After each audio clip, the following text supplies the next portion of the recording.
buli lugendo lwe tutambula kuliko ekigere ekisooka ng'onaalutandika olina okwesibirira ne weeteekateeka ng'okimanyi nti oluguudo olukutuusa ku buwanguzi teruba lwangu yadde. Buli kintu ky'olaba wansi w'enjuba nga kikolebwa muntu kirowooze nti naawe kisobola.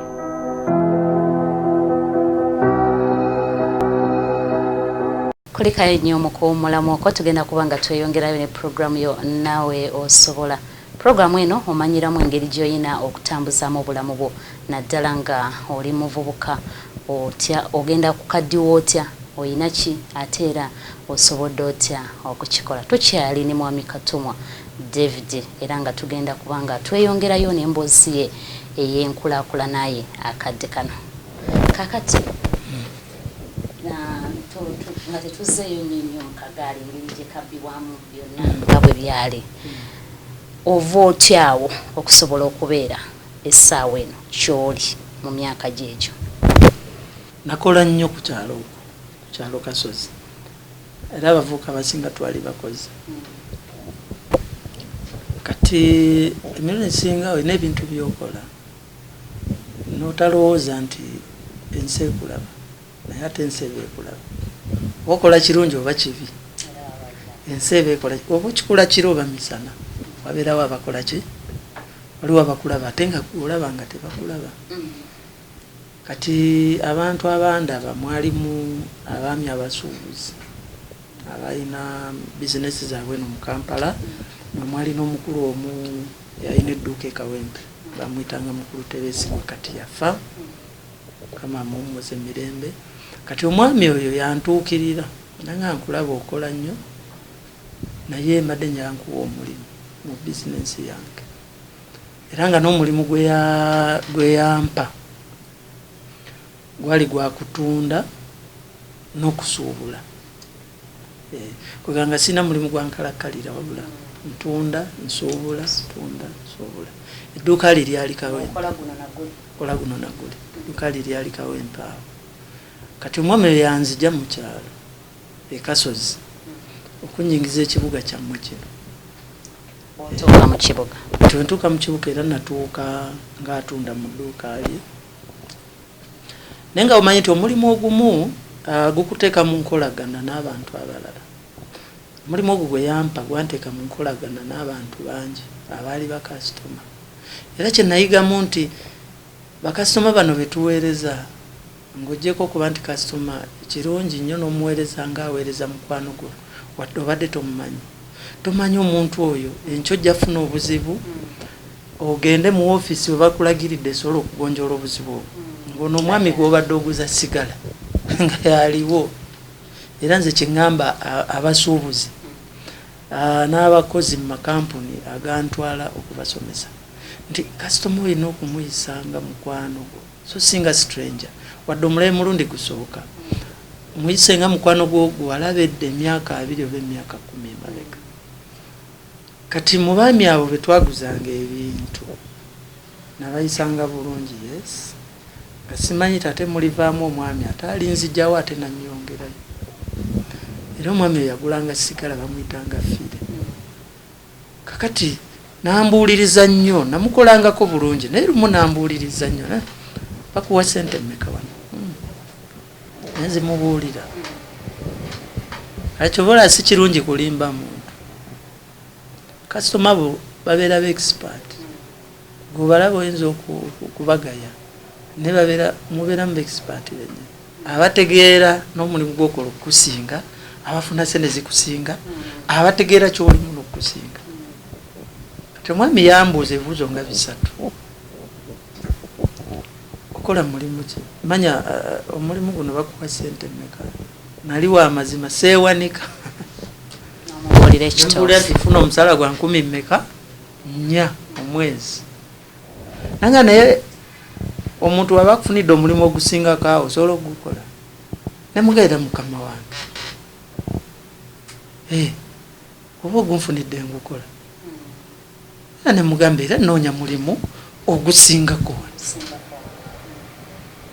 oye nasirika naage. Kati bwe yakomawo ate ebibuuzo bye yambuuza nange byantakula nnyo kati buli yajjanga okugula sigala mala omukolako ne mugawa wansuubizayo akalimu kiri kitya kati otuusa lweyanga nja kugamba naye era ekiseera kyatuuka naŋŋamba nti nakufunidde omulimu kati nalowooza oba nfunidde mulimu wagwa supermarket nnene webagenda kumpa mitwalo emeka si kirungi gaya mulimu omulimu gwe yampa ogumanyi wali gwa kutunda buveera obuveera buno bwe bateekamu ennyaanya oli mukyala kyemmanyi ogenda mu katale n'ogula ebintu obuveera obwo ono gwoguzeeko ebintu oluusi alina gwayita owakaveera nga ye talina buveera kati omulenzi najja nga adduka nakuguza akaveera 100 5 3 kati gwegwa omulimu omuvubuka gwe yanfunira okuva mu dduuka gye nali nkolamu naye yannyonnyola nangamba mulimu si gwa malidaadi nnyo naye ojja kufuna okusinga sente z'okola ki kyekyali kisinga obukulu mu mulimu ogwo kati kyenayigawo nti emirundi ekisinga abavubuka baagala nnyo emirimu egya malidaadi ne waaba nga tafuna kiri awo naye olw'okuba nti gwa malidaadi ekyo kibeera kikyamu kiba kikyamu gwa malidaadi kimumala newatafuna musaala naye bamufunira omulala ogufuna okusingako awo naye nga gukwatagana na bukyafu kutawaana kukakaalukana tayagala mmanya kankole guno kiba kibi kubanga Katonda kuwa amaanyi mu buvubuka bwo ng'alina ensonga amaanyi gakuwadde mu buvubuka mu bukadde si gakuwa alina ensonga lwaki agakuwa mu buvubuka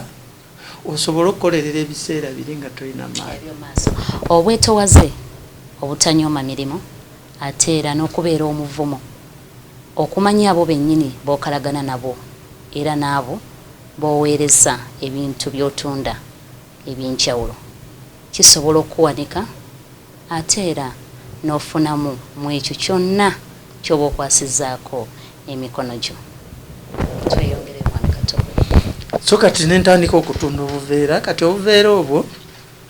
omuvubuka ye yali yampa goolo yali etya oba target nti buli bando y'akaveera gye natundanga nga yabuveera 10 ampa nusu 10 ki lumu lwentunda bando yana nasobolanga okutunda bando 2 olunaku ze 10 zange mmeka 2 olunaku luki kati nenkibalamu nti omwezi mba nsobola okufuna wakati w'emitwalo 5 n'omukaaga kuba nakolanga nga sina lwa sande sina lwa sande kola ku sande kola mande paka mande kati nga nagerageranyamu okuva ku 10 ze nali nfuna omwezi n'emitwalo 5 oba omukaaga kisinziira bwenkoze nekiraba nti wano amaanyi gange ge gansalako ne wali ku musaala nga ne wookosa amaanyi agafaana gatya omusaala gw'okusigala 10 mmeka ne bwokosa obunafu obusigala 10 mmeka so gwakaveera nagwagala nnyo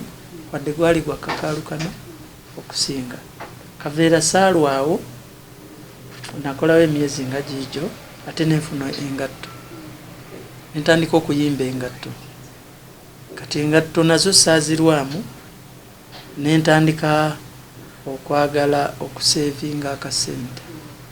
akatandika omudaala ogwange ogw'engatto era mubanga tono nnyo nali maze okukuŋŋaanya akasente 10 nentandika omudaala ogwange muwino kati awo nenfuuka omuntu omusuubuzi ayeetongodde ku mudaala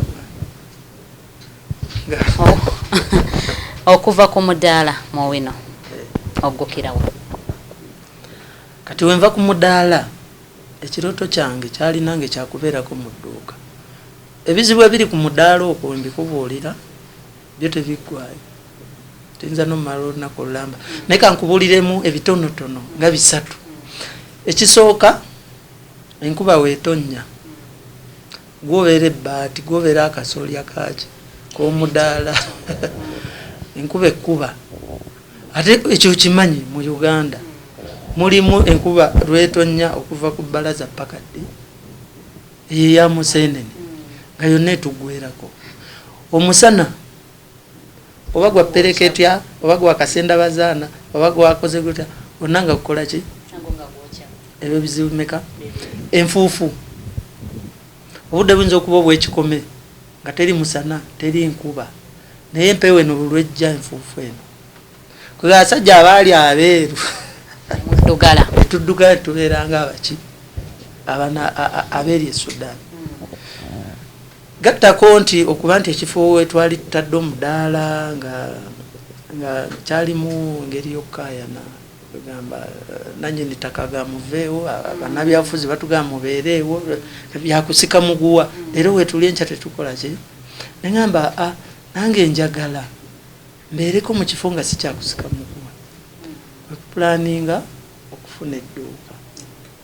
naye era nga ssente ezitandika edduuka nali siziina biseera ebyedduuka nga ya $50 buli mwezi eno ku Benichwanuka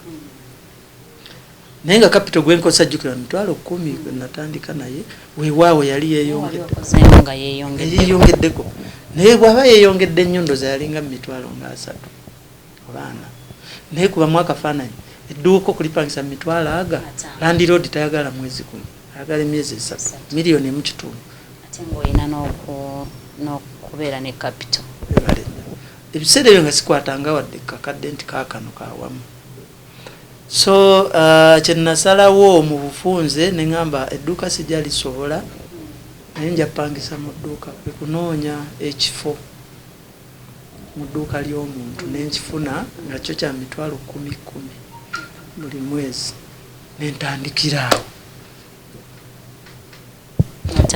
nentandikiraawo nga nina essalimu naye kati we nasasula esseeryo ate era sitiiru nga siina ssente zinaagula bintu bipya kutandika mu sseeryo wabula nga nina okukola ki nga nina ate okuddira sitooka eno enkadde gye mbadde nayo kyemba ntandika nayo era nalondamu engatto nali ntunda ngatto nenondamu ezinyirira ezisobola okutundibwa mu maduuka manye bakasitoma bamaduuka baagala bintu nga bireka bulungi nenondamu ezitukula zaali ennamu obulungi nenzooza era zengatto zenatandika nayo essaawa zino wooli kati era kyenkana awo sadda mabega pakanakati sadda mabega naye nga nafunamu ebigezo era nfuna ebigezo era nfuna ebizibu naye okufuna ekigezo oba ekizibu kirala n'okudda emabega kiki nakyo kirala sadda mabega naye ebizibu byo mbifuna n'ebigezo nfunye biki nabyo bingi nfunye bingi mwami Katuma omuvubuka ali eyo era alaba Delta TV program eno omukubiriza ki okubiriza ekintu kimu nti omuvubuka bw'oba oyagala okukulaakulana olina ofuba okulaba nga obeera muntu wa bulijjo naye ng'okola ebintu mu ngeri etali ya bulijjo akantu ako tokategedde ti omuntu obeera wa bulijjo naye ng'okola ebintu ebitali bya bulijjo kyekikufuula omuwanguzi ekikufuula omuwanguzi sikola bintu bya bulijjo ekitegeera osobola okubeera omuntu wa bulijjo ng'okola ekintu kya bulijjo naye mu ngeri etali ya bulijjo nze kyekinfudde kikyendi nti nfuba okulaba nti ntunda ebintu nga bya bulijjo naye mu ngeri etali ya bulijjo kyekiriwa wali ogenzeko ku restaurant eno gye tuli emmere kiki ekikuwaliriza ennyo ogenda mu restaurant kyekijjulo ekyemmere eya bulijjo gy'olya n'ewaka nawe gy'ofumba naye ng'oli yagifumbye mu ngeri etali ya bulijjo osegeera n'ekirala nti ekifo w'oli nga nakyo oli yakipimpinga mu ngeri etali ya bulijjo n'otuulawo waliwo ekifo w'otuula n'ogamba kati nga ffe abasajja n'ogamba nja kuleetawo ne mukyala wange nja kuleetawo ne birthday ya muwala wange ekifo ekyo tekibeera kya bulijjo era nannyini kifo ekyo oyina engeri gy'omukolera akatale nga takuwadde wadde olwataano otya tikati ffe ng'abasuubuzi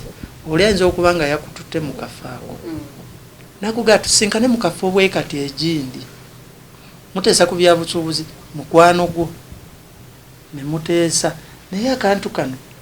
engeri gye kalabikamu akafo ako n'abakakolamu engeri gye bakozeeko n'ebyokulya oba ebyokunywa engeri gye biwoomamu yokka ekuwaliza woddayo ewaka n'obulako ne mukyalawo nti waliwo akafo bwe kati nebwe kajja kutwalayo oba n'owulirako mikwano gy'abalala abasuubuzi nebaga tugende kafo bwe kati oba n'owulira ayagala okukola ka birthday n'omugamba kiki ekikuwaliriza okufuuka kitunzi atasasulwa ow'ekifo ekyo nti bye bintu biri byakola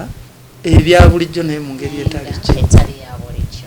kati singa okola ekintu ekyo tosobola butawangula abawanguzi bonna si be bakola ebintu mu ngeri yagadi bengali